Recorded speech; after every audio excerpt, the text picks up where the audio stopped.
Hola, muy buenos días a todos. Vamos a dar inicio entonces a la clase del día de hoy, patología oral. Hoy es la segunda sesión. Vamos a dar inicio con un quiz que está en el aula virtual, entonces deben tener su aula virtual abierta. Producción al curso, en ese punto está este que tiene un chulito, que es el de manifestaciones orales en COVID-19. Se activa a 7 en punto. ¿Listo? ¿Alguna duda? Ahora sí te escucho, doctor. Profe, ¿te acuerdas que yo te había comentado sobre el inconveniente que yo tenía? Entonces yo no, pues a mí no me aparece el aula. Pero yo ya te inscribí. ¿Sí? Sí, Pues yo ya había, yo te pero que inscribí. decía, Ese mismo día ya los inscribí a todos, pues los que me aparecieron acá. Dale una revisadita porque pues el quiz ya arranca, ya arrancó. Empiecen, por favor.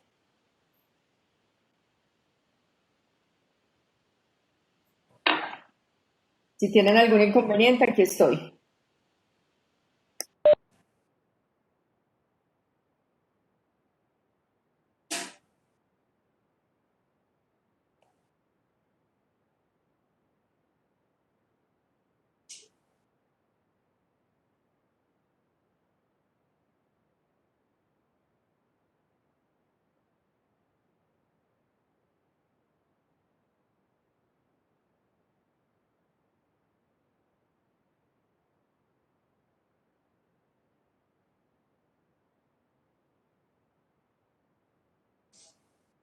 no, profe, la verdad no me aparece.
Profe, listo, ya terminé. Profe, tienes el micrófono apagado. Listo, ok. Igual no me tienen que informar que ya terminaron. No hay problema. Vamos a esperar hasta las 7:10 para arrancar la clase. ¿Listo? Dale, profe, gracias. Dale, gracias.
Profe, Dime. es que María José me dijo que Webex no le quiere funcionar, que está intentando meterse, pero no le quiere funcionar, pero ya se metió al quiz, Ah, ok. que apenas se pueda conectar, ella se mete. Listo, no hay problema. Dale.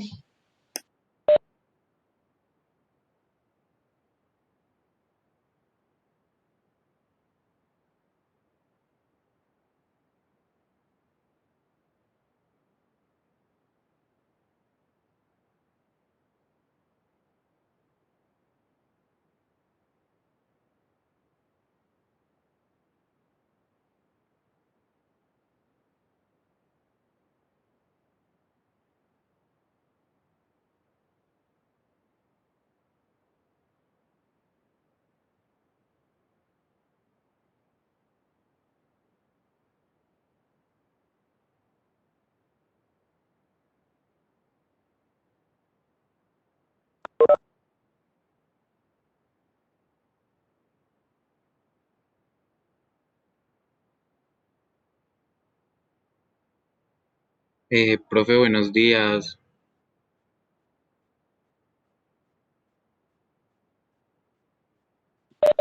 Hola, ¿cómo estás? Hola, bien, profe. Profe, es que fíjate que es que en la casa amanecí sin internet, pues me tocó venir a la casa de un amigo y pues hasta por eso me pude conectar. Creo que ya está por cerrarse el quiz, doctor. Creo que está Profe, por ¿qué puedo hacer? cerrarse. O sea, tienes 2 minutos, dale. Tienes 2 minutos, alcanzas. Ah, ok, profe, gracias.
Bueno, doctores, ¿cómo me les fue en el quiz? ¿Fácil o difícil? Muy fácil, ¿cierto? Sí, profe, estaba, sí, fácil. Sí, Sí, profe, estaba muy fácil. ok, perfecto. Em, los quizzes que yo les hago no son con preguntas rebuscadas ni con cosas del otro mundo, ¿cierto? Son cosas prácticas y son las cosas que ustedes como odontólogos tienen que saber, ¿listo? La nota pues automáticamente se les genera, igual yo los reviso. No hay pues como opción de que tengan alguna respuesta, que hayan puesto otra cosa o algo, porque pues todo es con ABCDE, o sea que pues no hay razón ahí pues como de que haya algún error o algo, ¿listo? Entonces las notas se les van generando ahí mismo en el aula virtual, entonces ustedes pueden ir controlando sus mismas notas, ¿listo? Bueno, doctores, vamos a iniciar hoy entonces con un tema bien interesante y lo vamos a utilizar, vamos a usar este tema para dar la primera sesión de clase que corresponde a cómo identificar las lesiones en los pacientes. O sea, cuando entra ese paciente a la consulta, cómo vamos a empezar a pensar en nuestra cabeza qué será lo que me está consultando el paciente, o sea, hacia qué diagnóstico me voy a empezar a dirigir. ¿Listo? Entonces, van a abrir por favor los micrófonos los estudiantes que son de los pueblos de los pueblos de Caldas diferentes a Manizales. Entonces, por ejemplo, Juan Camilo, Laura Fernanda, María Antonia, van abriendo los micrófonos, por favor.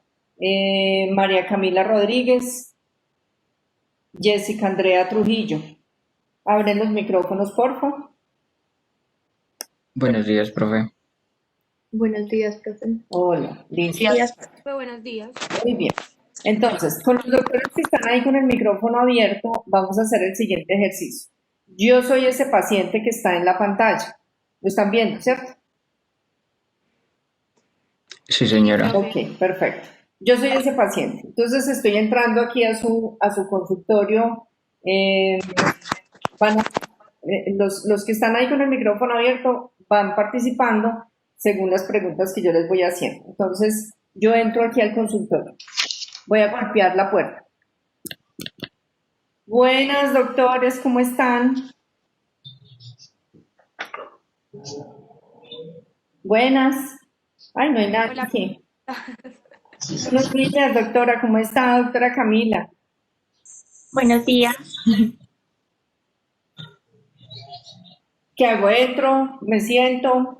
Y bien pueda pase. Ay, gracias, doctora, tan querida usted. ¿Dónde me siento? Aquí.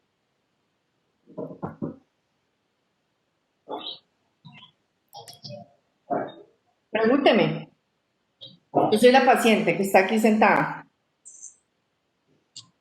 Buenos días, ¿en qué le puedo ayudar? Gracias, doctora. Ay, tan querida usted. No, es que me dijeron que viniera donde usted porque usted era la única que iba a ser capaz de solucionarme esto que tengo aquí en el labio.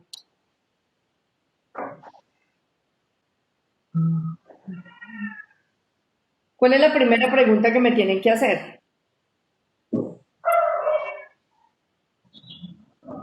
Primera pregunta. ¿Hace cuánto lleva con él? No, esa no es la primera. Me acabo de sentar aquí frente a usted. Cuéntenme, ¿en qué le puedo ayudar? ¿No? No, la Si primera. tiene COVID o no. ¿Cuál? Si tiene COVID o no. No, ¿El Motivo de nombre? la consulta. otra vez. Motivo de la consulta. No, ¿El nombre? eso, perfecto. Pregúnteme. ¿Cómo es su nombre? Ay, gracias, doctora. No, mi nombre es Pibe Valderrama. ¿Qué más? ¿Qué más es importante ¿Cuántos tiene? es perfecto? Tengo 59 años. ¿Tiene alguna enfermedad? Antes de esa, Eh, ¿qué más es importante saber del paciente? ¿Qué hace usted? Eso, perfecto. Soy exfutbolista. Ay, ¿cómo así? ¿Usted no me conoce Doctora, aquí con los crespos y todo monos. Soy exfutbolista, pero ahorita me dedico a publicidad de bingos y bazares y eh, cosas de esas. ¿Y de qué padecimientos sufre usted? No, doctora, pues yo en realidad pues he sido como muy sano, como bien, vivo bien, me tomo de vez en cuando mis cervecitas, bien, vivo en Barranquilla, no, en Santa Marta. ¿Qué más preguntas?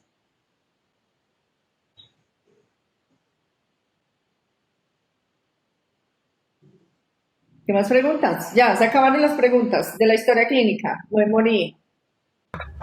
¿Hace cuánto presenta la lesión? Eso, bueno, empecemos pues con la lesión. No, doctor, pues yo llevo con eso, me salió hace 3 días. 3 días de evolución.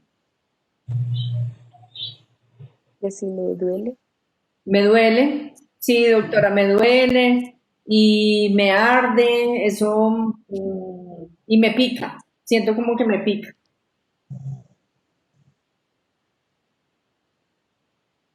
Vamos, ¿qué más? Ya, tiempo de evolución y Si presenta algún otro síntoma, perfecto.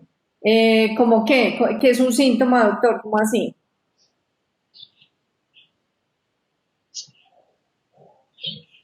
No sé, como que se ha tenido fiebre o algo así. Sí, profe, alguna alteración que puedas haber tenido o un indicio o una señal. Bueno, un síntoma, ya, pues, ¿qué más le digo yo, doctor? No, pues no siento el sabor de las comidas, ni me huelen tampoco.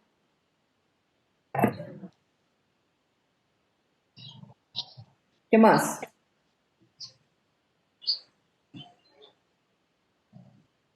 ¿Qué más? Preguntas.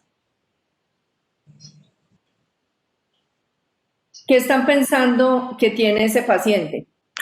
Pues, profe, a ese le preguntaría de pronto que si ha estado en contacto con alguien que ya diera positivo a COVID. No he estado no he estado en contacto directo que yo sepa, doctor. Me estuve tomando unas politas ahí con los amigos, con Iván René, Valenciano, estuve también con Reneguita.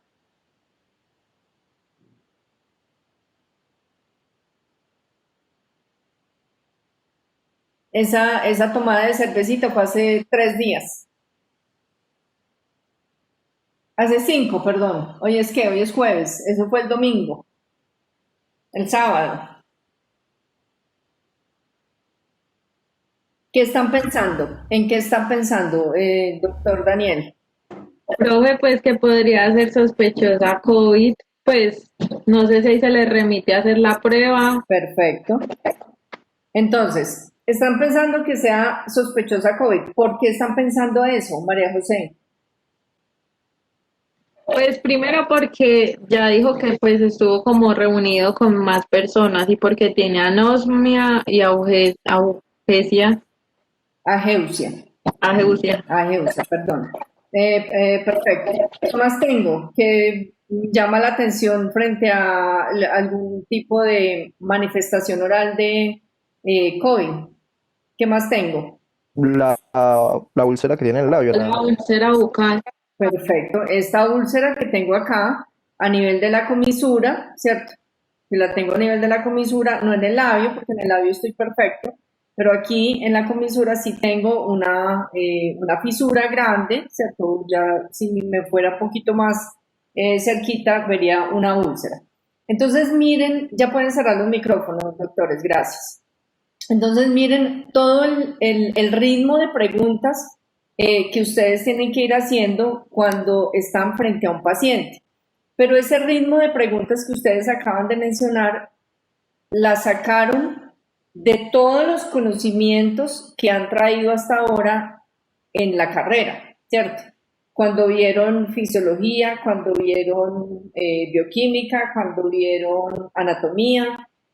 Todo lo que me acaban de preguntar hace parte de que ustedes están sospechando de que mi paciente tenga algún tipo de lesión infecciosa, en este caso, ¿cierto?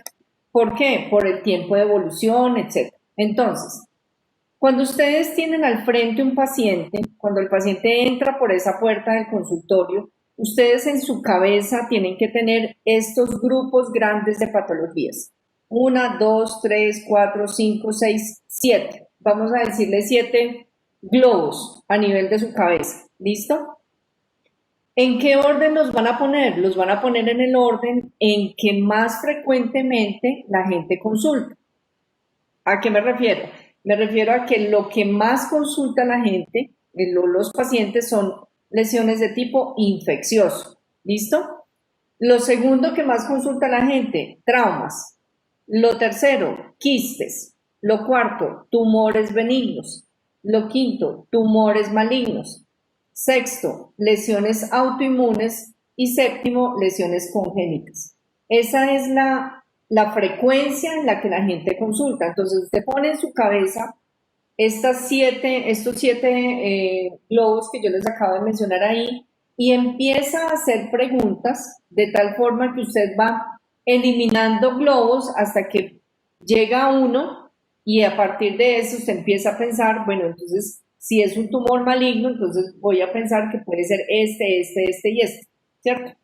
Entonces, vamos a hacer el ejercicio con una lesión infecciosa. Si yo tengo en mi paciente o ese paciente que les acabo de mostrar, ese pibe Valderrama, con esa lesión de comisura a nivel en el lado derecho, yo empiezo a pensar, bueno, entonces le voy a empezar a preguntar a mi paciente sobre de todas las infecciones que puedo tener, que son bacterianas, virales, micóticas y parasitarias, le voy a empezar a preguntar primero para ir descartando si es bacteriana, para ir descartando si es viral, si es micótica o si es parasitaria. ¿Listo?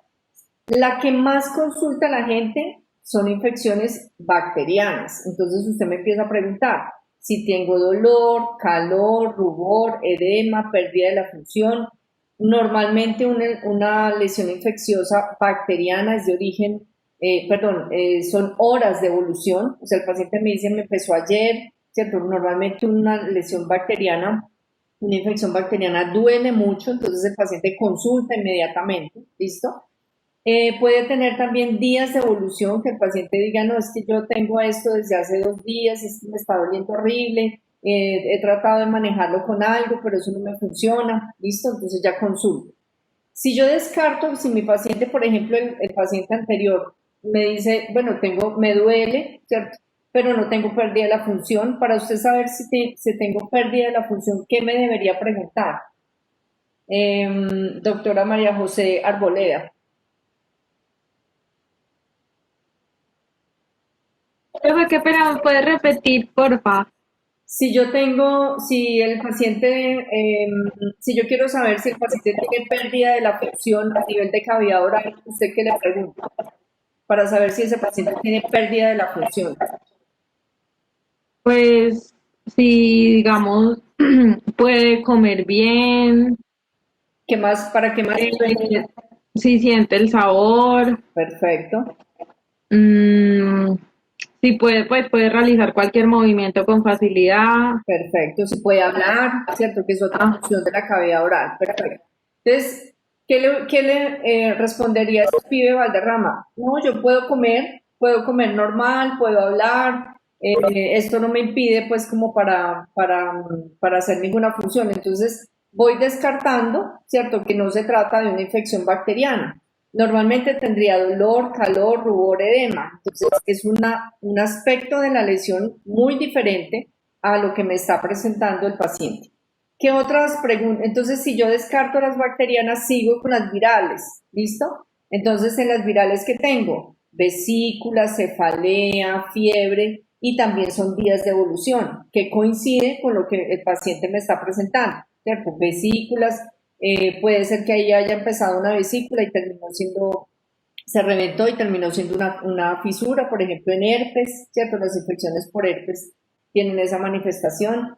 Y si descarto virales, entonces sigo con micóticas, que son las terceras en consulta, en porcentaje de consulta del paciente. Entonces, ¿qué me pregunta si tengo alguna infección micótica? Cambio en el sabor de las comidas, prurito, o sea, que le pica el área, días, meses o puede ser hasta años de evolución. Una lesión micótica, el paciente le puede tener hasta 2 años de evolución con una lesión micótica. Cuando ya veamos ese tipo de lesiones, pues ya vamos a ver qué diagnósticos corresponden a eso. Y si fuera parasitaria, pues se vería el parásito, y ahí no tengo ningún parásito en el paciente. Entonces, ¿con cuál me quedo en este caso? Posiblemente ese paciente tenga una infección viral. ¿Listo?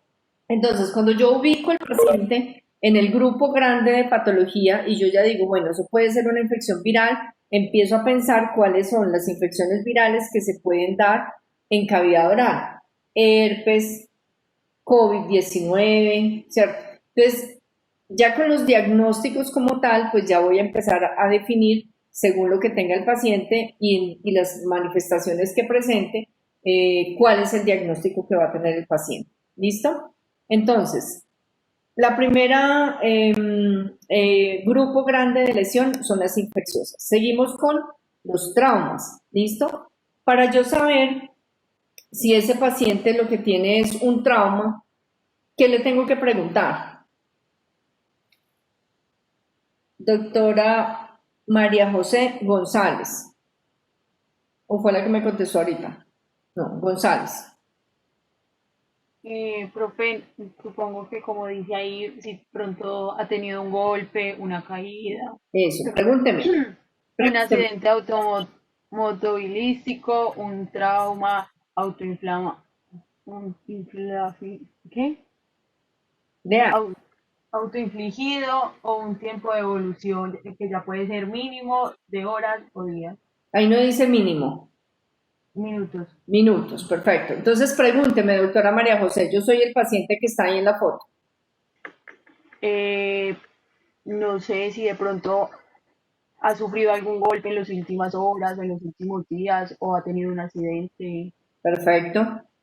Ah, sí, doctora, es que me acabo de caer de la bicicleta.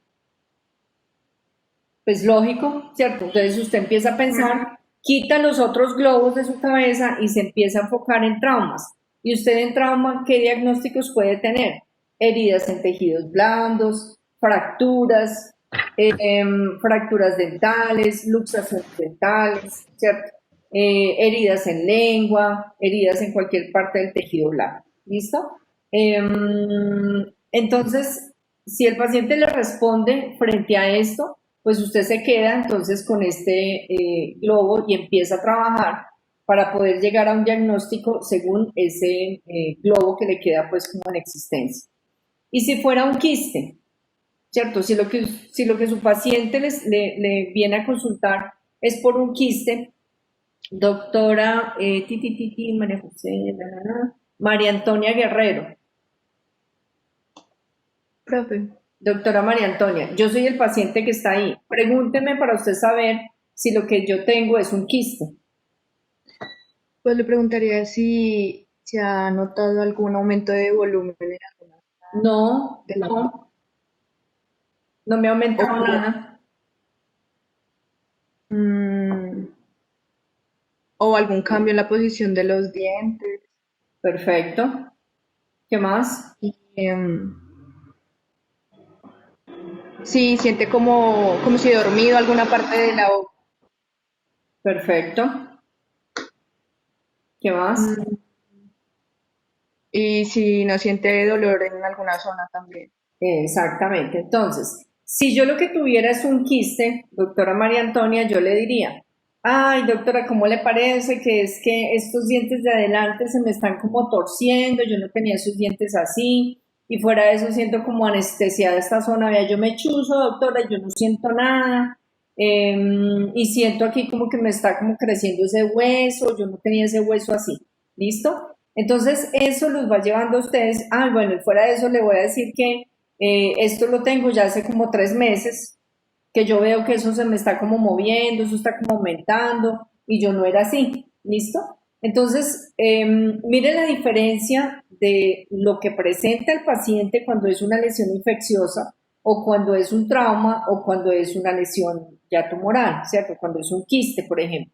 O el paciente le va a decir, sí, doctora, es que yo siento como que algo aquí se me está como creciendo y cómo le parece que, yo no sé, yo siento como que me sale un líquido, ¿listo? Por lo general, esos son los quistes, aunque no necesariamente el quiste está drenando todo el tiempo. Cuando son de tejido blando, sí, pero cuando son de hueso, pues no. Ahora, tumores benignos. Cuando yo ya paso a pensar que lo que tiene mi paciente es un tumor benigno, es muy parecido a lo que me presenta el paciente con un quiste. Aumento de volumen, crecimiento lento, evolución de meses o años, pueden ser o no indoloros, puede haber anestesia en la zona, porque la presión del tumor, al crecer, puede presionar un nervio y eso genera anestesia en la zona. Cambio en la posición de los dientes, son muy parecidos. ¿Cómo hago para diferenciarlos? Con la radiografía, ¿listo? Si le aspiro o le pongo una jeringa le meto una aguja a la lesión y aspiro y me sale líquido, pues ya sé que es un quiste, o si aspiro y no me sale nada, pues me voy pensando que es un tumor, ¿listo? Entonces ya la diferencia de frente a qué tipo de diagnóstico estoy, ya lo tengo que empezar a estudiar cuando ya llegue a esa definición, cuando yo diga, no, lo que este paciente tiene es un tumor benigno, entonces ya empiezo a pensar si es de tejido blando, si es de tejido óseo, o de qué tipo de tejido me está comprometiendo. ¿Listo? ¿Vamos bien hasta ahí? Doctora María Camila Rodríguez. Sí, creo que vamos bien. Bueno, doctora María Camila, entonces, si fuera un tumor benigno lo que yo le estuviera consultando, ¿qué me preguntaría?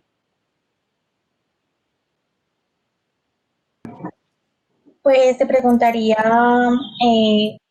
cuánto tiempo llevas con él, pues si has visto un aumento de volumen, si te duele, pues si lo sientes, si sientes la zona, pues si la sientes como anestesiada. Sí. ¿Has visto algún cambio en la posición de los dientes? Pero eso es más de tumores benignos. Pero si es un tumor maligno, lo que está pero pensé que me estás preguntando de benignos, sí, qué pena. Pues te preguntaría el tiempo de evolución que ha tenido este. No, doctora, es que ¿cómo le parece que eso me está creciendo muy rápido? ¿Se acuerda de la úlcera que yo le mostré hace 8 días? Mire eso ya como está, eso está más grande, eso me está como creciendo, esa miel de rosas que usted me mandó, eso no me ha servido. Pues te preguntaría si pues has visto que cicatriza. No ha cicatrizado. Y te preguntaría pues si fumas, si tomas, si has tenido algún trauma crónico. Perfecto. Factores de riesgo. ¿Listo? A eso me refiero con esa última pregunta.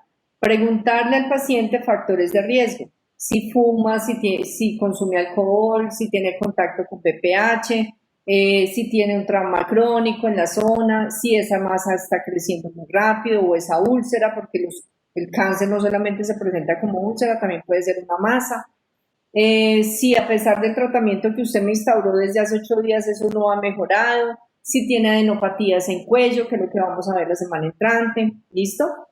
Entonces, miren que cada cosa tiene unas preguntas claves para usted poder ir definiendo. Ahora, ¿usted cómo pregunta? Pregunta desde lo más frecuente hasta lo menos frecuente, ¿listo? Primero me empieza a descartar lesiones infecciosas, luego trauma, luego quistes, luego tumores, y luego continúa con autoinmunes, ¿listo? Las lesiones autoinmunes son lesiones, por ejemplo, las estomatitis aftosas recurrentes, el líquen plano, el pénfigo, ¿listo? Todo eso lo vamos a ver.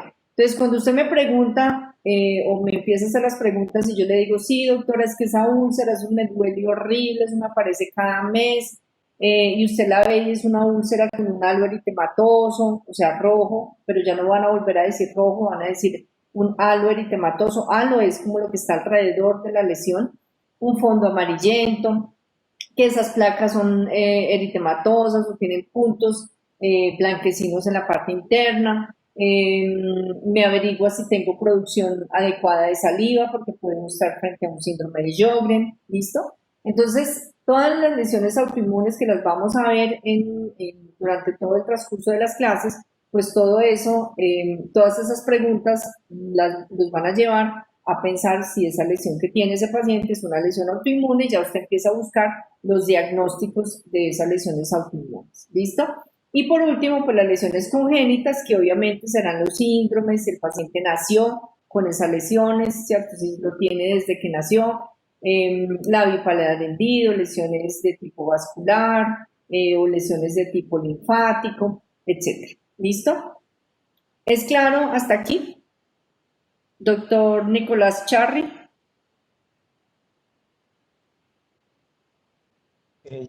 Sí, señora. Bueno, ok, listo.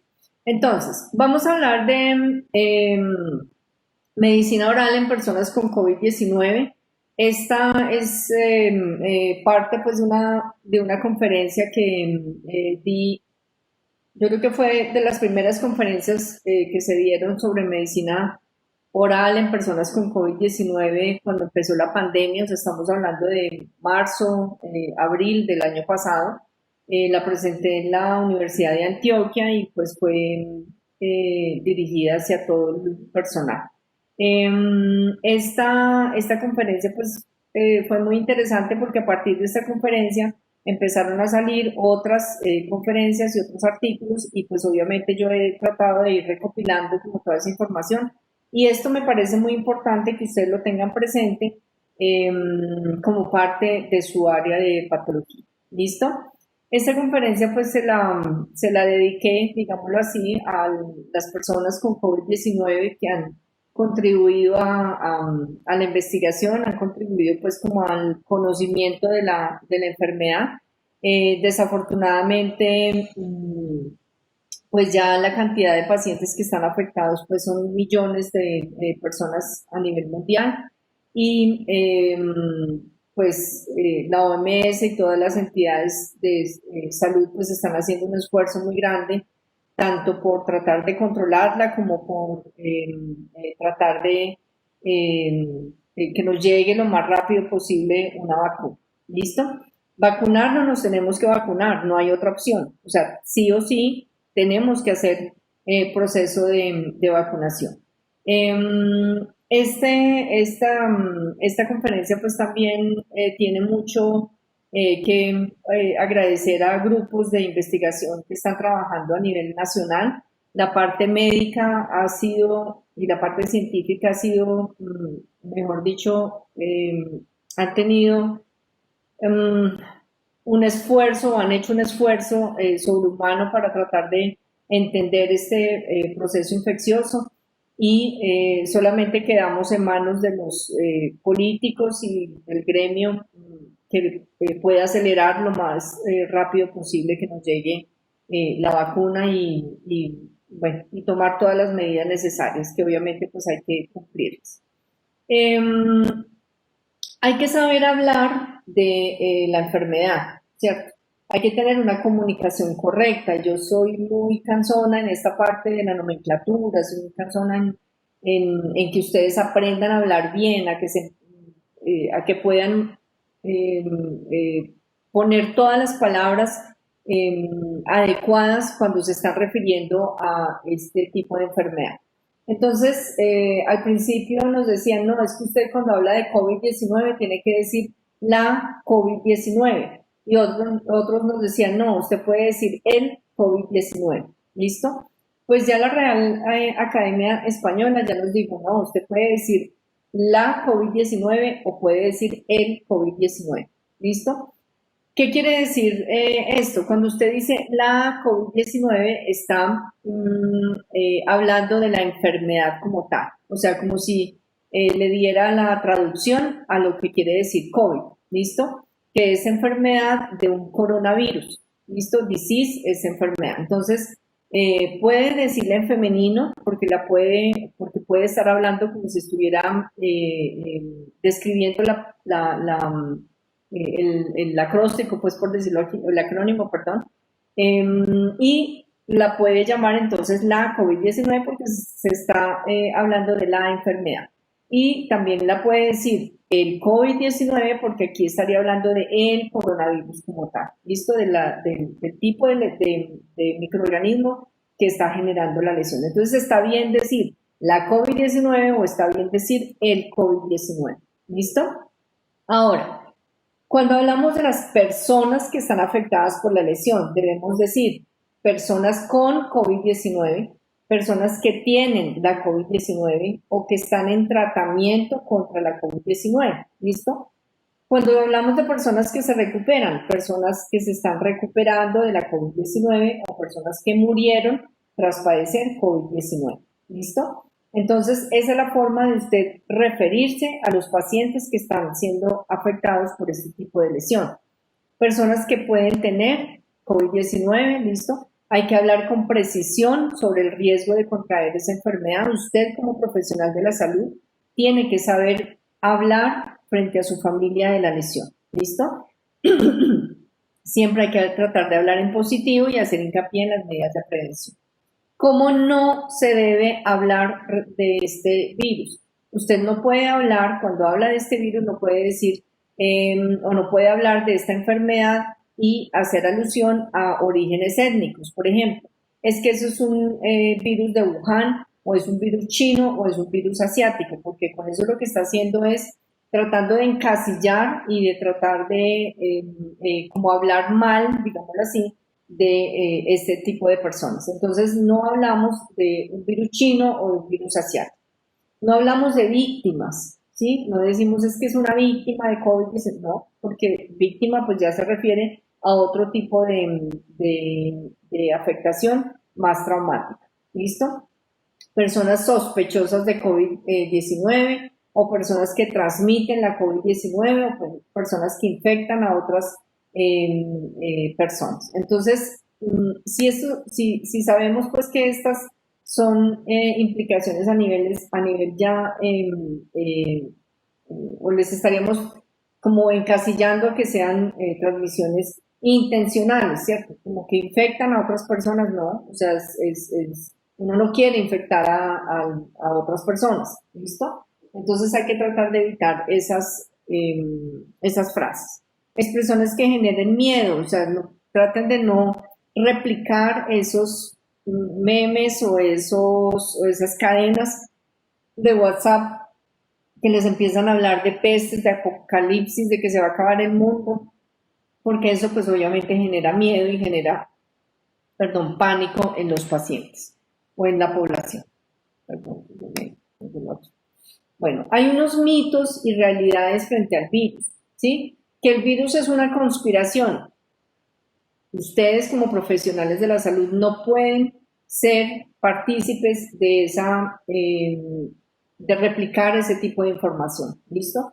El virus es comprobado y ya recomprobado por científicos que han publicado y analizado el genoma del SARS-CoV-2 y que concluyen que esto es un coronavirus que se originó en la vida silvestre, ¿listo? Eso no tiene, o sea, de parte de ustedes no quiero que repliquen informaciones que tienen que ver con que eso es una conspiración, que es que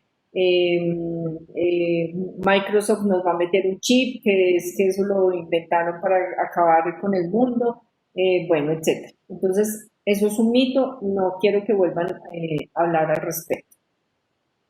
Que existe la posibilidad de infectarse por picaduras de mosquito, es un mito, ¿sí? No hay información ni pruebas que indiquen que eso sea posible. La transmisión es directamente por saliva, por contacto directo con otros pacientes, ¿listo? No tiene nada que ver ni con mosquitos, ni con el perro, ni con el gato, nada de otro tipo de animales se ha comprobado hasta ahora, ¿cierto? Que sean transmisores de este virus. ¿Que el virus vive mucho tiempo en las superficies? Sí, ¿listo? Y está comprobado por este tipo de estudios que hicieron análisis de la cantidad de virus que permanecen en diferentes superficies. En aerosoles, 3 horas.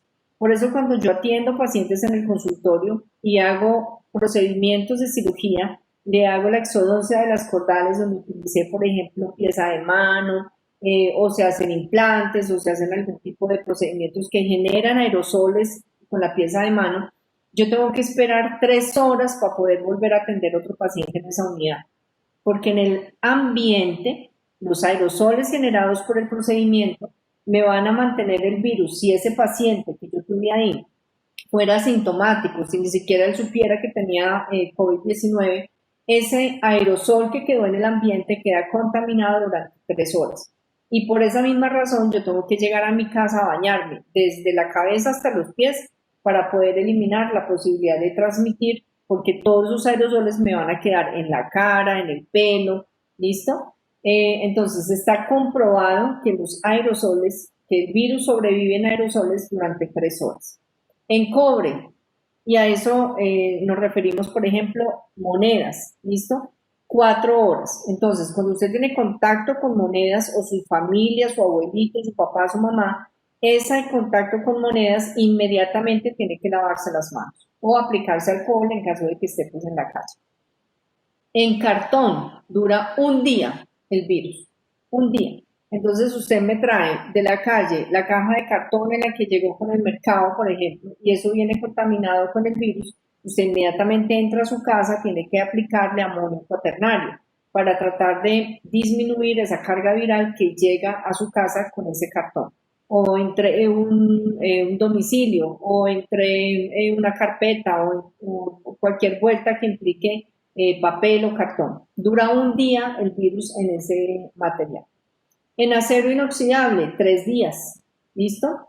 Entonces, los pacientes que tienen, por ejemplo, familiares en la casa con COVID-19, ese familiar está aislado. Obviamente ese familiar tiene que comer, entonces utiliza la cuchara, utiliza el lapicero, utiliza el plato, utiliza, bueno, todos los materiales que pueda utilizar que puedan tener acero inoxidable. En ese acero inoxidable dura 3 días el virus. Que usted se fue para el banco y en el banco le prestaron un lapicero para que firmara. En ese lapicero, si el lapicero no ha sido desinfectado con amonio o con alcohol, pues le va a durar 3 días ese virus ahí. Entonces, lávese las manos cuando tenga contacto con alguna cosa que tenga acero inoxidable. En el plástico, 3 días. 3 días. ¿Listo? Entonces, la bolsa del mercado con la que llego a la casa, tengo que o eliminarla, lavarme las manos después de que la manipulé, y obviamente tengo que hacer el proceso con ese plástico de aplicarle el amonio cuaternario cuando ingresa a la casa. ¿Listo? Doctora Ingrid Camila Rivera. Señora, buenos días. ¿Qué opina de esto que les acabo de mencionar? ¿Lo sabía, doctora Ingrid? No, señora, no lo sabía, pero pues con todo esto tenemos que, como usted dice, tener precaución. Por ejemplo, con las bolsas, que casi todos los usamos todos los días, y con los implementos para comer y todo eso, entonces tener mucho cuidado y estar desinfectando todo muy bien. Ok, listo, doctora, muchas gracias. Otro mito o realidad, que el virus no afecta a los niños, nos decían al inicio. Pues resulta que sí, eso es un mito. El virus sí afecta a los niños, puede infectar a personas de todas las edades, y eso está claramente demostrado. Y cuando afecta a los niños puede hacer una enfermedad de Kawasaki, que es un shock séptico, donde toda la cantidad de virus afecta absolutamente todos los órganos y puede causar complicaciones hasta muerte en los pacientes. ¿Listo? En ese momento que montamos la conferencia, aún no se sabía, obviamente, de la nueva cepa, y la nueva cepa que ya inició en el Reino Unido y que ahorita ya está en Brasil, se ha comprobado que afecta más, que es más infecciosa, o sea, se transmite mucho más fácil, que afecta mucho más a los niños y a los jóvenes, o sea que a partir de ahora ya ustedes que se consideran en el grupo de jóvenes ya no están tan inmunes como hablaban la vez pasada, que era más de afectación a personas mayores. Este que viene ahora, que ya está en Brasil, Por eso cerraron las fronteras con Brasil, ya no hay vuelos para Brasil ni entrando ni saliendo, porque ya esa nueva cepa ya está en Brasil. Entonces, muy seguramente en un mes o 2 meses ya estará también en Colombia, y esa cepa afecta mucho más a los niños y a los jóvenes. ¿Listo? Entonces, si no nos ha llegado la vacuna de aquí a 2 meses, mejor dicho, esto va a ser grave, porque todo este proceso de afectación o de transmisión más bien va a ser mucho más fácil entre niños y en personas jóvenes. ¿Listo? Que se presenta en fluido seminal es un mito, aunque hasta la fecha la evidencia es negativa, hay que tener precaución con los datos. ¿Listo? ¿Y por qué se da esto? Porque resulta que en los testículos hay expresión del receptor AC2 y en el tracto genital masculino. Entonces, puede haber una posible afectación testicular, y que obviamente ese proceso de inflamación que se genera a nivel testicular y a nivel sistémico puede hacer un gran daño a nivel testicular, y que ese paciente pueda quedar sin posibilidad de tener hijos a futuro. Entonces, o que se puede además transmitir a través de sexo, ¿listo? O a través del fluido seminal. Eso está todavía pendiente, eso todavía está en estudio, aún no se ha definido, entonces lo ponemos aún como un mito, ¿listo? Bueno, esto igual que les acabo de decir, la posibilidad pues de que afecte a los hombres y que se puedan o que pueda tener a futuro, o más bien no tener la posibilidad de tener hijos, aún está en proceso. Que es que si consumo ajo y hago gárgaras con ajo y hago gárgaras con solución salina, se me va a quitar el virus. Mito, ¿listo? Eso es un mito. Yo les transmito lo mismo que nos decía el doctor Carlos de InfectoWeb, que es un grupo de medicina interna en Bogotá. Les transmito lo mismo que él nos decía. Vaya, yo le invito entonces a que se coma unos 3 dientes de ajo y vaya y se meta a la unidad de cuidado intensivo a ver si no se transmite el virus. No, ¿cierto? ¿De qué es lo que habla la gente respecto al ajo? Que el ajo lo que hace es nivelar el pH sistémico. Ah, bueno, eso es otra cosa, ¿cierto? Que usted tenga una buena nutrición, que tenga buena vitamina D, que tenga buen consumo de nutrientes, verduras, frutas, y entre ellos elementos que le puedan mejorar el pH a nivel sistémico. Ah, eso es otro cuento, ¿cierto? Eso es otra cosa. Que tenga buena alimentación y su sistema de defensa esté tan bueno que logre defenderlo frente al virus, y que usted pase con unas mínimas características pues de sintomatología. Está bien, ¿cierto? Pero no me diga que es que comiendo ajo o haciendo gárgaras solamente con un enjuague, con eso voy a evitar que me dé el virus. No, voy a disminuir el riesgo de que tenga una afectación sistémica severa. Bueno, tal vez, ¿cierto? Que eso ya está demostrado ahorita. Pero no el solo hecho de comer ajo, pues ya me va a hacer inmune a la transmisión. ¿Listo? Ahora, metámonos en la boca, ¿cierto? ¿Es la boca o es la cavidad oral relevante para la transmisión y la patogenicidad del SARS-CoV-2? Sí. Somos relevantes tanto en la transmisión como en la patogenicidad. ¿Qué quiere decir patogenicidad? Que si yo puedo hacer algo en la boca, ¿sí? Mantener una buena salud oral para que ese virus no me haga tan grave la enfermedad. Sí, podemos hacer algo. ¿Listo? Y ya vamos a ver ahorita. ¿Pueden los antisépticos orales tener un impacto en la transmisión y patogenicidad? Sí se ha evaluado, pero aún no hay evidencia clínica in vivo para confirmarlo. O sea, aún estamos viendo si esos antisépticos pueden tener un impacto en la transmisión y patogenicidad. Bueno, aún estamos pensando que ese cloruro de acetilpiridino, que ese peróxido de hidrógeno pueden tener efectos sobre el virus y nos pueden ayudar un poco. Bueno, ahí estamos pues como en el proceso. Hay estudios que ya están demostrando ese efecto, pero ahí vamos con tranquilidad. ¿Listo? ¿Podemos usar la saliva como elemento diagnóstico y para SARS-CoV-2? Sí, sí, ya se puede utilizar la saliva. Hay pruebas que se están utilizando a nivel de consultorios para definir si tengo o no tengo el virus con muestras de saliva. ¿Listo? ¿Y puede la periodontitis impactar en la progresión de un enfermo que ya está infectado? Sí. Si el paciente tiene enfermedad periodontal, pero hablo más de periodontitis, o sea, enfermedad severa periodontal, puede ser un factor de riesgo para que ese paciente sea grave y tenga una enfermedad mucho más grave que lo lleve a UCI o lo lleve a una hospitalización. ¿Listo?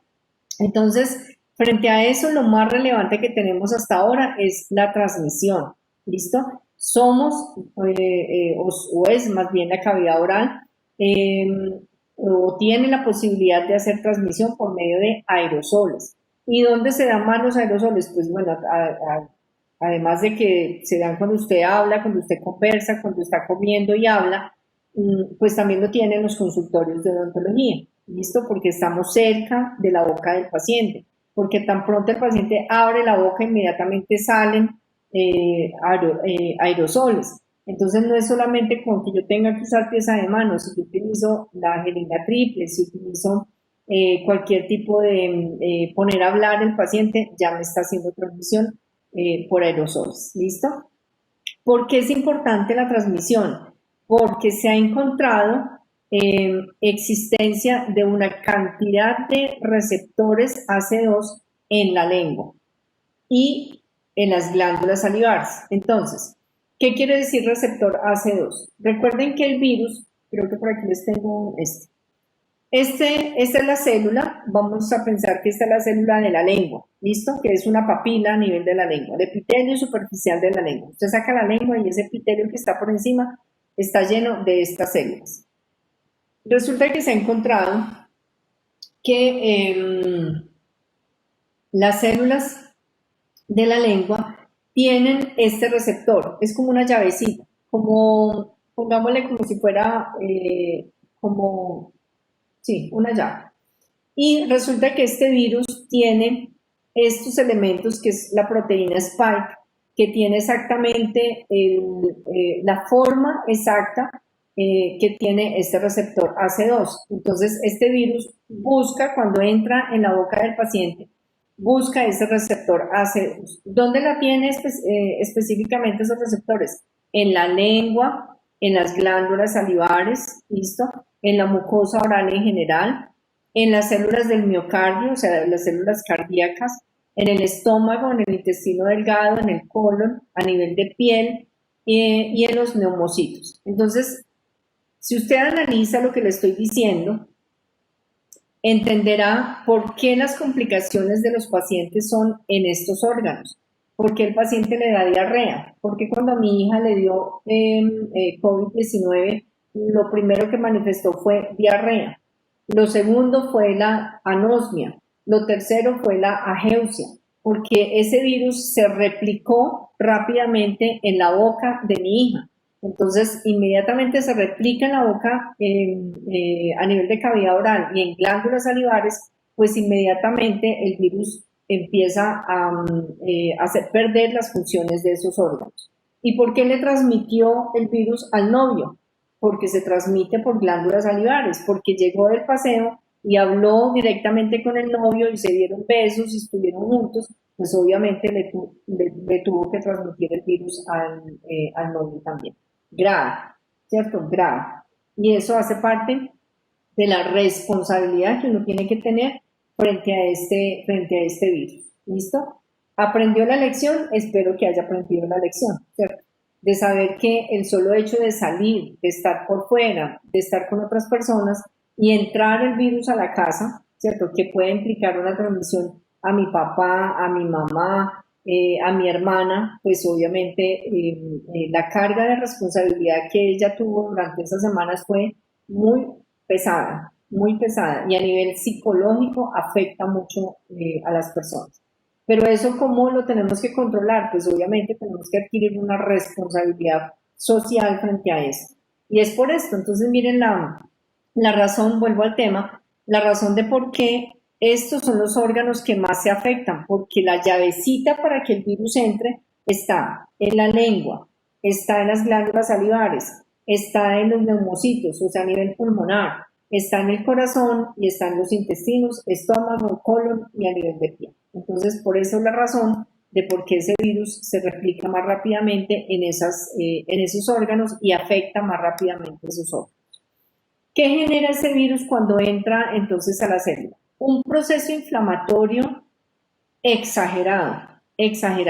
Que si usted hace un proceso inflamatorio chiquito, normal, pequeño, pues su mismo organismo se encarga de controlarlo y pasa sin problema. Pero este virus lo que genera es un proceso inflamatorio exagerado, una liberación de citoquinas, una tormenta de citoquinas, porque no hay otra forma de llamarlo, donde el organismo de ese paciente se llena de células inflamatorias y al tener tantas células inflamatorias lo que se va a generar es un daño a esos tejidos. ¿A cuáles tejidos? Al corazón, a los pulmones, a los vasos sanguíneos, al intestino, a la boca, al cerebro, donde haya receptores que reciban a ese virus, inmediatamente se va a generar el daño. ¿Listo? Entonces, volvemos al rol de la cavidad oral en COVID-19. La vía de entrada, sí, listo, ya está claro, tenemos los receptores a nivel de la lengua, a nivel de la mucosa oral y pues obviamente en glándulas salivares, entonces completamente la vía de entrada es por la boca, ¿listo? Tiene mayor expresión de ECA2, las células de la mucosa oral de la lengua, el piso de la boca, la base de la lengua y las glándulas epiteliales, ¿listo? Entonces, ¿qué pasa? Entra el virus porque hablé con una persona, porque el paciente habló con una persona contaminada, el virus inmediatamente hace la llavecita, hace un clic con ese receptor que lo está esperando a nivel de la lengua, se empiezan a transcribir y hacer la replicación viral, se empiezan a generar nuevos virus y empiezan a salir cada vez que yo hable o cada vez que tenga expresión de microgotas o haga autoinoculación. ¿Listo? Les pongo este aviso aquí de este estudio que hizo la ADA sobre qué tanto se contagian los pacientes, perdón, qué tanto se contagian los odontólogos en los consultorios y resulta que es menos del 1%. ¿Listo? ¿Eso qué quiere decir? Que el odontólogo tiene unas medidas de bioseguridad muy bien montadas, muy bien organizadas y que si usted las cumple, pues tiene menos riesgo de contaminarse. ¿Listo? Nosotros aquí en el consultorio nunca suspendimos la consulta, o sea, fuimos la única clínica de odontología que estuvo abierta para manejar urgencias desde el inicio de la pandemia. Nunca se cerró, ¿listo? ¿Por qué nunca cerramos? Porque las medidas de bioseguridad que se manejan aquí son estrictas. Se aumentaron algunas cosas, ¿sí? Para manejar el virus como tal, pero de resto hemos estado siempre en contacto con virus, con bacterias, con hongos, con parásitos, con de todo, cuando estamos atendiendo pacientes. Entonces, los odontólogos tenemos una bioseguridad muy bien montada que nos blinda frente al virus. Obviamente, si yo no cumplo con las medidas de bioseguridad y si no empiezo a atender aquí al paciente sin tapabocas, pues estoy rompiendo y obviamente eso me va a llevar a transmisión. La posibilidad de que ese virus además tenga un reservorio en la saliva ya está demostrado. Se me queda reservado ahí en la glándula salivar, por eso hay aumento de las glándulas salivares, se han visto también parotinitis o lesiones o esas otras de las manifestaciones que hay que tener en cuenta, la acumulación de virus a nivel de las glándulas salivares y obviamente el proceso inflamatorio en esa zona. Entonces puedo tener una manifestación oral, puede ser la parotiditis. ¿Listo? La detección en saliva, o sea que es posible que como hay tanta carga viral a nivel de la saliva, sea posible detectarla por pruebas, entonces es muy posible que a futuro tengamos en nuestros consultorios de odontología y de estomatología la posibilidad de hacer pruebas de diagnóstico también de este virus o de esta enfermedad. ¿Listo? Bueno, esto es lo de los aerosoles, que esto pues sí me lo voy a pasar porque no es clase de aerosoles, pero miren, este es un estudio viejo del 94, pero es muy bonito porque hicieron una evaluación con cajas de Petri ¿listo? Estas son cajas de Petri, recuerdan cuando vieron bioquímica, esas cajas de Petri donde se siembran las bacterias y usted las pone en un medio adecuado y ellas empiezan a replicarse en ese medio. Entonces lo que hicieron en ese estudio fue poner múltiples cajas de Petri en todas las áreas alrededor del consultorio, en la cabeza del odontólogo, en la cabeza del auxiliar, en el pecho del paciente, en la lámpara, bueno, pusieron cajas de Petri en todo lado y encontraron la posibilidad o el grado tan grande de proceso de crecimiento bacteriano en todas las cajas de Petri, en todas las que pusieron, en algunas más que en otras, ¿no? Pero la mayoría de esas cajas de Petri terminaron llenas de bacterias por el contacto con los aerosoles. ¿Listo? ¿Cómo vamos hasta ahí, doctor Daniel Fernando Arias? Muy bien, profe. Son temas interesantes. Bueno, ¿alguna pregunta hasta ahí? No, no, señora. Bueno, entonces, doctor Daniel, si lo que les he dicho es que en cavidad oral tenemos un alto riesgo de replicación viral, ¿cree usted que podamos hacer algún impacto en la transmisión si usamos antisépticos orales?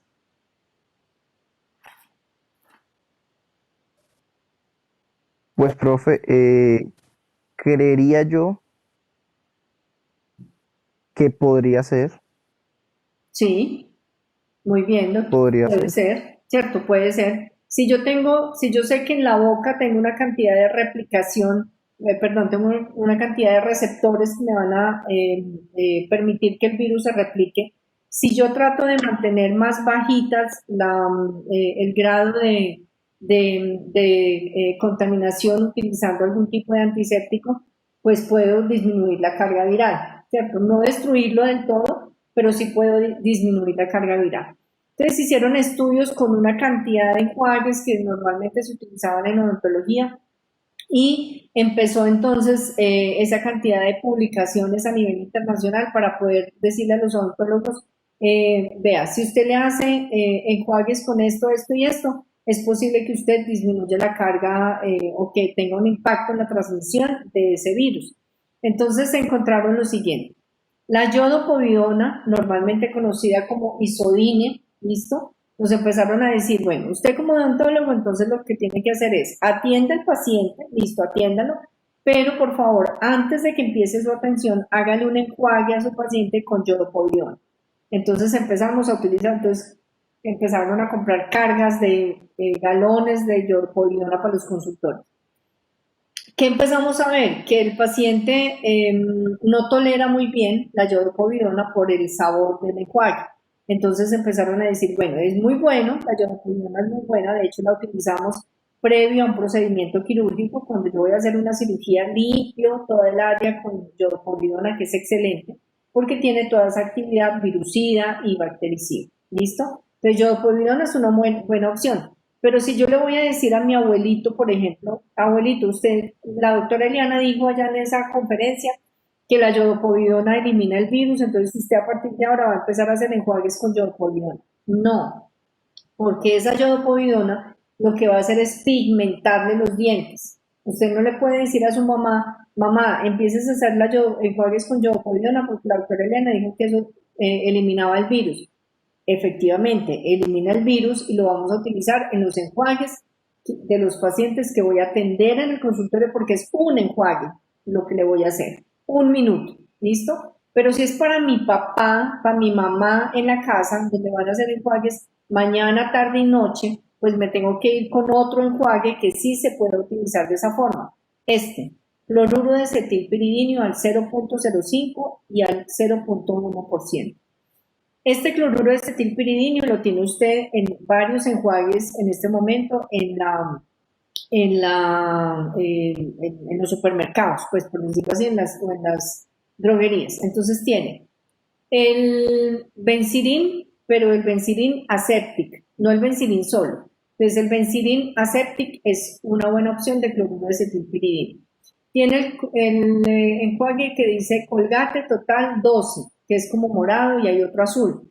Tiene cloruro de acetilpiridino, entonces lo puede utilizar. ¿Listo? Tiene otro que se llama SCOP, empieza por S y SCOPE, ¿listo? Ese es otro enjuague grande, eso viene por litros, es una cosa gigantesca, que también tiene cloruro de acetilpiridina. Entonces, esos tres que les acabo de mencionar son buenos enjuagues y su familia los puede utilizar.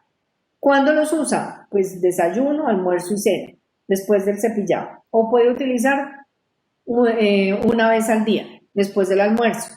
O que llegó de hacer mercado y llegó a la casa con el mercado, no sé qué, entonces cepíllese los dientes y hágase el enjuague con cloruro de acetilpiridina. Esa sí es una buena recomendación y eso ustedes como odontólogos deben saberlo y lo pueden recomendar. ¿Listo? Cloruro de acetilpiridina, buena opción para su familia. Peróxido de hidrógeno al 0.1%.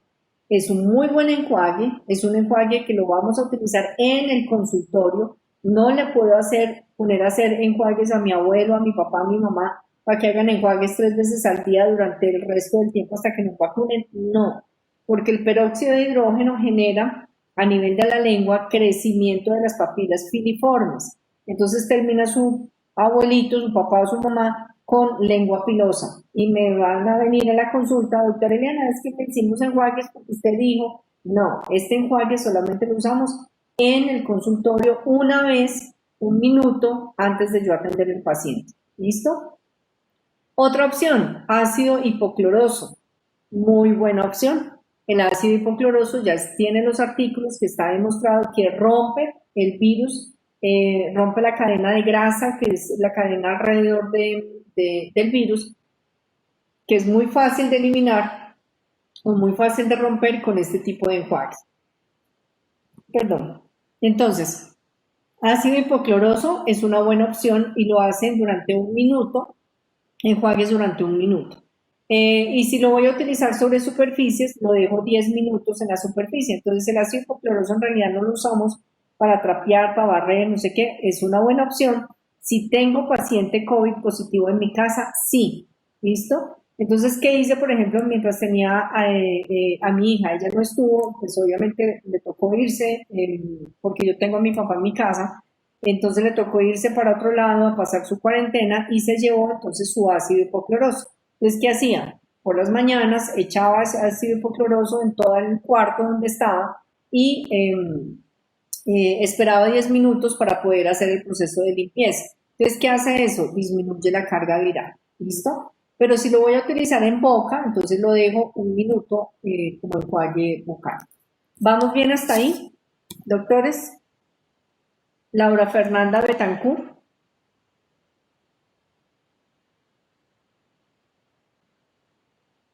Doctora Laura.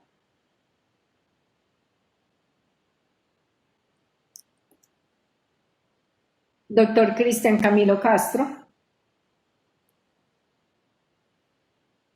Sí, profe. Bueno, perfecto. Ok, entonces, cloruro de acetilpiridino está ya comprobado, no me voy pues como a detener mucho en esta parte.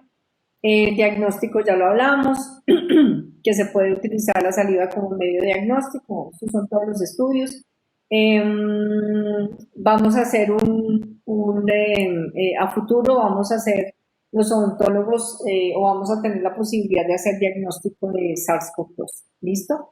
Estos son el último estudio que salió sobre la eficacia virucida de diferentes enjuagues orales y vuelven y nos dicen lo mismo, ¿cierto? Cloruro de acetilpiridino,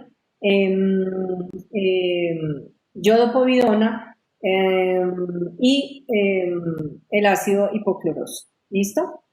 Y el peróxido de hidrógeno, obviamente. Ahora, si tengo un paciente con una periodontitis severa, puede ser un agravante para que mi paciente que tenga COVID-19 se complique. Sí, ya está demostrado. La periodontitis severa, por ser un proceso inflamatorio tanto local como generar también un proceso inflamatorio sistémico, es posible que mi paciente genere o que se contagie o que empiece a generar su enfermedad de COVID-19 y ese paciente con enfermedad periodontal o con periodontitis severa termine en una UCI con un grado de complejidad bastante grave. Entonces eso ya está demostrado que así es. ¿Listo? Y eso se da por el proceso inflamatorio sistémico que genera ese proceso inflamatorio de la periodontitis. La periodontitis, acuérdense que no es solamente aquí, en el diente, ¿cierto? El diente encía. No es solamente aquí, se van las bacterias por torrente sanguíneo generando una septicemia y obviamente un proceso inflamatorio sistémico. Entonces sí está demostrado que en pacientes que tengan enfermedades periodontales severas, no estoy hablando de gingivitis local de un solo diente, no, periodontitis severas, son pacientes que terminan en UCI o terminan hospitalizados mucho más frecuentemente cuando tienen COVID-19. ¿Listo? Bueno, ahora sí les voy a mostrar algunas lesiones que se pueden presentar a nivel de cavidad oral en pacientes que tienen COVID-19. ¿Listo? Lesiones vasculares que parecen como unos eritemas. Esta es una publicación de la doctora Mariana Villarroel, que ella es patóloga oral en Venezuela y muy juiciosa. Ellos hicieron un estudio a nivel latinoamericano y tienen algunas lesiones que también fueron tomadas en Bogotá. ¿Listo? Entonces, pacientes con enfermedades periodontales, ¿sí? Lesiones tipo úlcera a nivel de la mucosa gingival. Estos son los dedos del mismo paciente, por eso quedan pues en la foto, pero siempre que vamos a tomar fotos de pacientes, pues idealmente que no sean así de esta forma, ¿listo? Siempre con guantes o con baja lenguas, aquí porque pues no hay posibilidad de contacto directo con el paciente. Bueno, esto es lo mismo, bueno, entonces, disgeusia es la primera manifestación que se puede presentar en los pacientes. Pacientes con SARS-CoV-2 o con enfermedad de COVID-19, una de las primeras manifestaciones es disgeusia, ¿sí? Así se escribe disgeusia, ¿listo? ¿Por qué se presenta disgeusia? Entonces, normalmente hay una afectación del sistema nervioso central. Ya vimos que sí, efectivamente tengo receptores AC2 también en el sistema, en la parte periférica. Eso hace una respuesta inflamatoria local a nivel de los corpúsculos gustativos de la lengua. Ese SARS-CoV-2 puede ocupar los sitios de unión del ácido ciálico con los corpúsculos y obviamente eso altera o acelera la degradación de las partículas gustativas. Acuérdense que el ácido ciálico es fundamental para usted poder tener la sensación de sabor. Entonces, si eso desaparece, pues obviamente no voy a tener la sensación de sabor de las comidas. Y obviamente el hecho de que las células AC2 están presentes en toda la mucosa oral y efectivamente aún más a nivel de la lengua.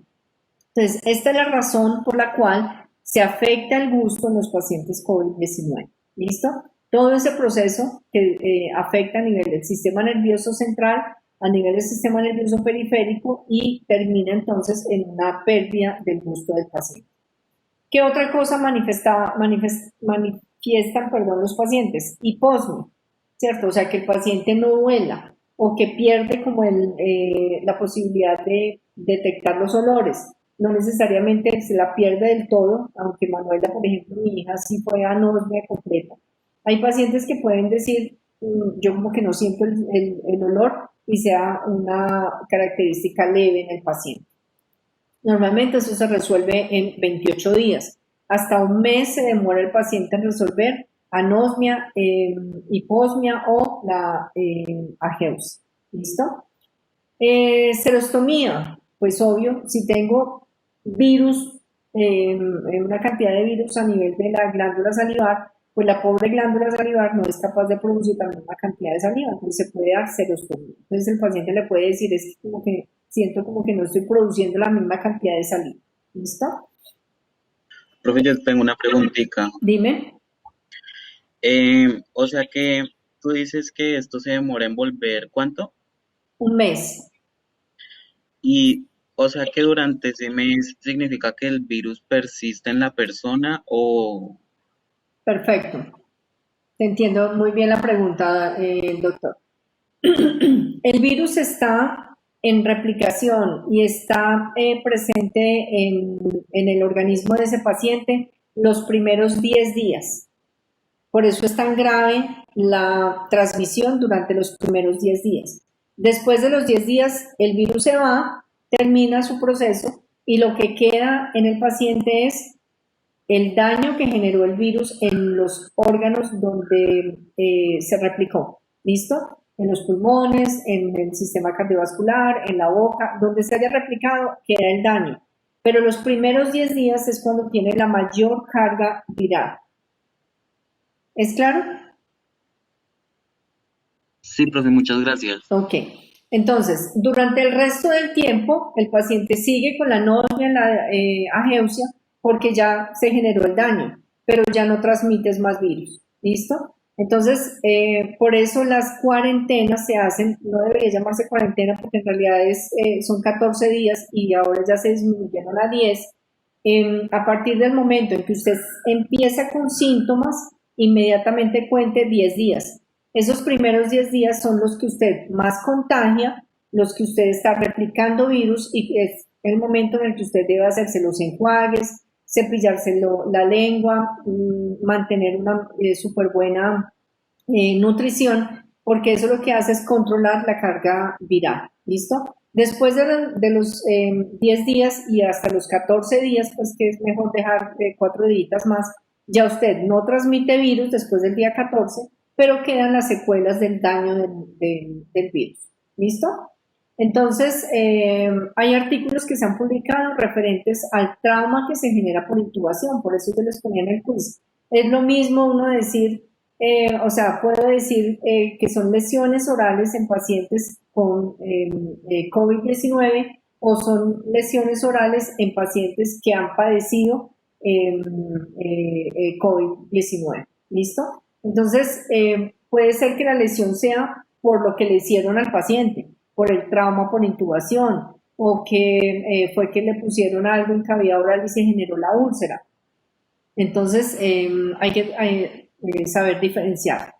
Y aquí les pongo el caso que presenta la doctora Villarroel con una queilitis angular. Este paciente fue PCR positivo. Entonces, no es solamente esperar que el paciente tenga fiebre, que tenga todos los otros síntomas. Puede ser que empiece con una queilitis angular, ¿listo? Y que esta sea la primera manifestación. Puede ser que empiece con candidiasis y mire, PCR positivo para COVID-19. Puede ser que el paciente se presente con una glositis migratoria benigna, una lengua geográfica, PCR positivo. Entonces, las manifestaciones orales apenas las estamos conociendo, apenas estamos detectando en nuestros pacientes este tipo de lesiones, pero tenemos que estar alertas hasta que ya confirmemos que efectivamente estas pueden ser manifestaciones orales o que sean también una manifestación del tratamiento de COVID-19, ¿cierto? Porque al paciente se le dan medicamentos tipo esteroides, que eso baja las defensas y pues obviamente inmediatamente la candidiasis va a proliferar en boca del paciente, ¿ok? Lesiones orales o lesiones tipo úlcera a nivel de la mucosa oral, puede ser en encía adherida, o puede ser en encía libre, en la lengua, ¿listo? Úlceras. Lesiones vesiculares orales como signo temprano de COVID-19, ¿cierto? Antes de que el paciente casi que ni le hagan la prueba, ya el paciente presenta este tipo de lesiones. Entonces, esto es, o en esa histología que vemos acá, se puede detectar o se puede ver la cantidad de células inflamatorias que empiezan a como atacar las glándulas salivares, generando estas lesiones tipo úlcera. ¿Listo? Bueno, lesiones, aquí vemos otras, estos fueron de los primeros artículos, pero esto era más por la intubación del paciente, por el trauma de meterle allá un tubo en cavidad oral, ¿cierto? Habían otras manifestaciones que podía ser de herpes y esto, digamos, se le atribuyó al estrés que genera el paciente frente a la enfermedad. Exantemas virales, estas lesiones tipo úlcera en la lengua o lesiones como eritemas, como placas eritematosas a nivel de los miembros inferiores, igual placas eritematosas a nivel del paladar o en el labio, como unos punteados eritematosos o a nivel posterior en el paladar blando, ¿listo? Enantemas, que son esas mismas placas eritematosas, miren por acá, cambios en el color de la mucosa oral, o queilitis, ¿cierto? Ya úlceras mucho más grandes, tipo de ulceraciones mucho más grandes, pero que podrían estar más relacionadas con el proceso de intubación del paciente, o sea, tantos días, porque el paciente puede permanecer hasta un mes y medio en unidad de cuidado intensivo, intubado. Entonces imagínese usted con el trauma de un tubo permanente en la mucosa oral, ¿listo? Otras lesiones orales, estas lenguas geográficas, hay que ponerle mucho cuidado a las lenguas geográficas en los pacientes y es mejor considerarlas como una de las primeras manifestaciones orales de COVID-19, ¿listo? Bueno, aquí les muestro otras, candidiasis, estas lesiones también bastante severas, o que se presentan por el uso de esteroides, porque les ponen esteroides inhalados. Inmediatamente el esteroide en cavidad oral lo que hace es bajar las defensas y la primera que se manifiesta es la cándida, ¿listo? Aquí vemos otras manifestaciones orales, estos eritemas, ¿listo? Y aquí se hablan también de lesiones orales secundarias que se pueden dar por los tratamientos de COVID-19, ¿listo?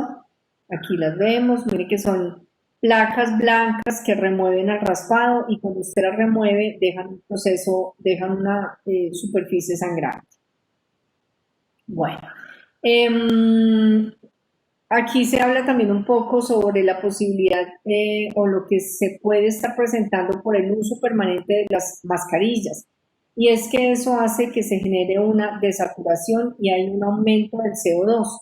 Entonces esto puede desequilibrar las bacterias que tengo en cavidad oral y aumentar las especies que son más saprófitas, o sea, toda esa flora que descompone a otras bacterias. Y eso lo que se puede empezar a generar en los pacientes es que empiezan a sentir más sensación de halitosis. ¿Listo? Entonces el uso de mascarillas faciales también nos está generando más posibilidad de halitosis. Entonces por eso les estamos recomendando a los pacientes que utilicen un poco más de enjuagues o que tengan más momentos de cepillado para que evitemos esa proliferación de estas bacterias saprófitas o de flora saprófita, que es la que me va a desequilibrar completamente la cavidad oral. Y esas bacterias también producen pigmentaciones dentales. El hecho de tener todo el tiempo esa mascarilla y generarse estas bacterias anaerobias que son cromófilas, o sea, cromófilas es que generan pigmentos, podemos estar viendo que se manifiestan a nivel de cavidad oral manchas, ¿listo? En los dientes. Entonces es por esto, por el uso de mascarillas durante tanto tiempo. Bueno, perdón. ¿Qué otra cosa tenemos que tener en cuenta los odontólogos? Los recuperados. Este dato pues está desactualizado, pero es para mostrarles que cuando usted quiera saber cuántos pacientes están con COVID-19, se va a la página del Hospital Johns Hopkins y pone simplemente en su buscador Johns Hopkins y pone COVID-19 y ahí le van a salir estos cuadros y ahí aparecen cuántos hay recuperados por cada país, cuántos hay enfermos, cuántas muertes, bueno, etc. ¿Por qué es importante saber los recuperados? Porque yo tengo que saber que si voy a atender un paciente que me viene para una cirugía de cordales, por ejemplo, una cirugía de implantes, ese paciente, si me dice en la historia, es que yo soy un paciente recuperado COVID-19, ojo, porque esos pacientes quedan con daños a nivel renal, con daños a nivel hepático. Entonces, si en el antecedente médico, además, fue tratado con lopinavir, con ritonavir, tengo que evaluar la creatinina, tengo que mirar cómo le quedó funcionando ese riñón al paciente, si está funcionando bien para yo saber qué medicamentos le puedo formular después del posoperatorio. Tengo que evaluar las enzimas hepáticas, tengo que ver si ese paciente le quedó funcionando el hígado para yo saber si le puedo formular analgésicos y antiinflamatorios que se metabolizan en el hígado. Entonces, tan importante es prevenir la enfermedad como tratar al paciente o detectar, perdón, al paciente COVID-19, como tratar posteriormente a ese paciente en el consultorio odontológico. ¿Listo? Entonces no es solamente las manifestaciones orales y ya, no, es también saber que ese paciente recuperado tengo que enviarle estudios de creatinina y estudios para función hepática antes de hacerle una atención de cirugía. ¿Listo? Ese paciente recuperado, si yo voy a utilizar un electrobisturí, por ejemplo, tengo posibilidad de contaminarme con virus de ese paciente si yo utilizo electrobisturí, por ejemplo. Viene un paciente a cirugía para tomarle una biopsia y resulta que yo digo, no, tengo que utilizar electro porque esto me va a sangrar mucho. Entonces, si ese paciente que me está llegando a la consulta tiene la posibilidad o en el momento de la consulta está asintomático, o sea, es COVID-19 positivo y está asintomático y yo utilizo electro, ese vapor, si yo no utilizo mascarilla y si yo aspiro ese vapor, me lo vuelo, digámoslo así, pues me va a transmitir, está demostrado que ese virus es capaz de viajar a través de esos aerosoles. ¿Listo? Ahora, en el paciente recuperado, hay un estudio solamente en Wuhan que evaluaron ese humo quirúrgico que se genera por los electrobisturís, lo evaluaron y encontraron trazas de virus de COVID-19 en pacientes recuperados COVID-19. Eso todavía, precaución, eso todavía está en estudio, aún no lo conocemos muy bien, pero ojo con esto, con esta información, porque a futuro nos pueden decir que es posible que ese virus aún permanezca latente en nuestro sistema. ¿Listo? Bueno. Todo esto es del humo quirúrgico, bueno, atención, listo. Entonces, en pacientes que voy a atender en el consultorio que fueron o que tuvieron o que son recuperados COVID-19, tengo que ordenar exámenes de laboratorio, tengo que hacer una muy buena revisión por sistemas, hay que hacer interconsultas si es del caso, si es necesario, y tengo que tener en cuenta interacciones medicamentosas con ese paciente. ¿Listo? Entonces, ¿qué puedo tener en el consultorio? Pacientes COVID-19 asintomáticos no confirmados. O sea, yo puedo tener ahorita el primer paciente que llega ahorita a las 10 a la consulta y que me diga, no, doctor, es que vengo para una exodoncia y resulta que ese paciente, sin él saber y sin yo saber, tiene COVID-19. Entonces me tengo que proteger, obviamente, y manejar medidas de bioseguridad. Puedo tener un paciente COVID-19 sintomático, o sea, el que llega tosiendo al consultorio, que ni siquiera lo voy a dejar entrar. ¿Listo? Cuando ya lo reciban allá en la recepción, se van a dar cuenta que está tosiendo, el paciente ni siquiera va a entrar al consultorio. COVID-19 confirmado, pero estable, ¿cierto? Entonces mi hija cuando me dijo, pues que mamá, tengo alergia, tengo agencia, bueno, mi hija, COVID-19 confirmado, la prueba, salió positiva, chao. O sea, se va para otro lado a pasar su cuarentena porque tengo más personas en la casa y pues obviamente de alto riesgo. COVID-19 confirmado inestable, ¿cierto? Mi primo, en este momento en unidad de cuidado intensivo, en Pasto, inestable, grave, difícil de recuperar, muy complejo, ¿listo? Y puedo tener el paciente recuperado, caso confirmado de COVID-19, paciente que me dice, sufrí COVID-19, necesito que me haga implantes, o necesito que me haga cirugía de cordales, o necesito que me tome una biopsia. Entonces a ese paciente es al que le tengo que mandar y tengo que pensar que ese paciente puede tener linfocitopenia, o sea, una disminución, todo lo que diga penia es disminución de los linfocitos, trombocitopenia, disminución de las plaquetas, leucopenia, disminución de las células blancas, tengo que hacer prueba de PCR y obviamente es un paciente que puede ser que puede tener hipercoagulación y que está entonces anticoagulado. ¿Listo? ¿Qué exámenes le tengo que ordenar? Exámenes renales, hepáticos, hemograma, coagulograma, TPT y TP. ¿Listo? Entonces, si es un paciente que además está anticoagulado, le tengo que ordenar dímero D, que es un marcador de inflamación, ferritina. Por lo general estos pacientes llegan con esos exámenes porque eso es lo último que le toman antes de salir de la hospitalización, y procalcitonina, que es un marcador de infección. Estos dos se manejan intrahospitalarios, o sea, cuando el paciente está hospitalizado y tiene alto riesgo de tromboembolismo, o sea, de que genere trombos, de que se coagule la sangre en su sistema, que eso es la mayor causa de muerte en los pacientes, pues le toman dímero D, ¿listo? Entonces, por lo general, los pacientes traen esos resultados, no es que yo le tenga que ordenar pues esos resultados, sino que ellos ya los traen de su hospitalización y ferritina, ¿listo? Tengo que saber que esos pacientes, si les voy a ordenar antibióticos, ordeno antibióticos tipo amoxicilina con clavulánico. La citromicina, por ejemplo, nunca en pacientes que hayan tenido arritmia cardíaca o bradicardia o taquicardia. ¿Listo? No puedo formular acitromicina en pacientes cardíacos. Moxifloxacina lo puedo se puede ordenar en pacientes con osteonecrosis, bueno, esto más pues como ya con diagnósticos como tal de cavidad oral. Analgésicos, precaución y con antisépticos orales que sí hay que manejar. Enjuagues ya los tienen claros, yodopovirona solamente en el uso de consultorio odontológico, peróxido de hidrógeno solo en consultorio odontológico, cloruro de acetilpiridinio sí lo puedo usar en casa. Clorexidina, pues la clorexidina para otro tipo de bacterias y enfermedad periodontal súper buena, no en pacientes para prevenir o para disminuir carga viral COVID, no, porque aún no está demostrado al respecto. Entonces, ¿qué usamos? Cloruro de acetilpiridinio, utilizamos que es un amonio cuaternario, y utilizamos también ácido hipocloroso. ¿Listo?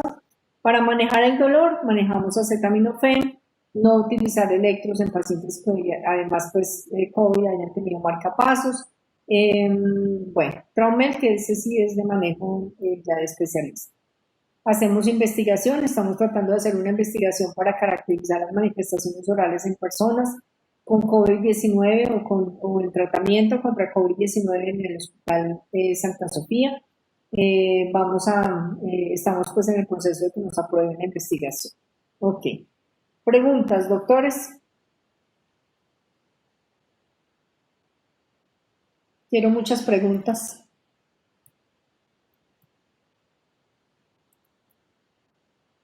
Hola. Va a ser como en las No, profe, todo claro.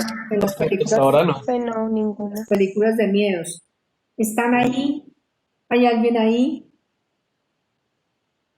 Bueno, todo claro entonces. A ver a quién le pregunto. Doctora Sofía Vázquez. Doctora Sofía, Hola, profe. ¿qué te pareció la clase de hoy?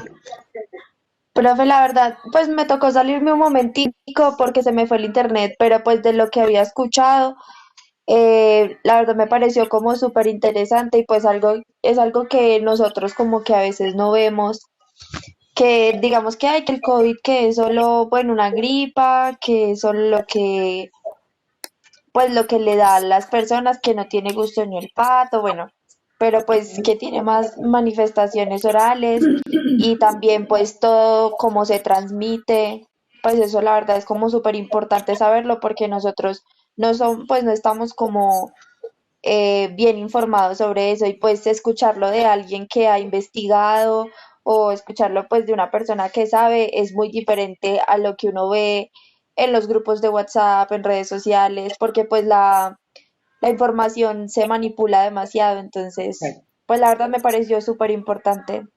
Ok, listo, doctora Sofía. Perfecto, me parece su apreciación porque a eso precisamente quería llegar para terminar la presentación. Y es que ustedes a partir de ahora tienen que empezar a ser muy críticos de lo que les llega en WhatsApp y lo que les llega en los correos, lo que les llega por información virtual. ¿Listo?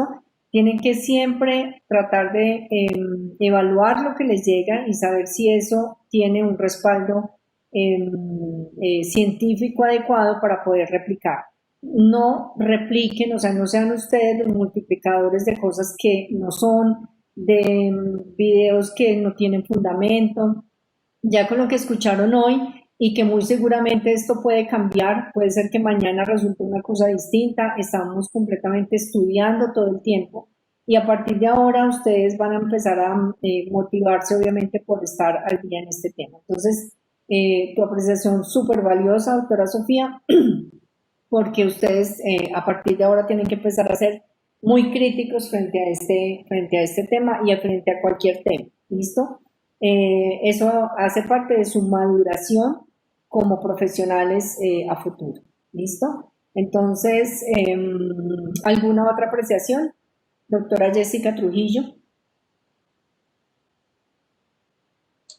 Profe, yo considero pues que es muy importante todo lo que estamos viendo porque por ejemplo, pues las noticias nos muestra como la actualidad, pero pues no nos contextualizan todo lo que usted nos ha explicado.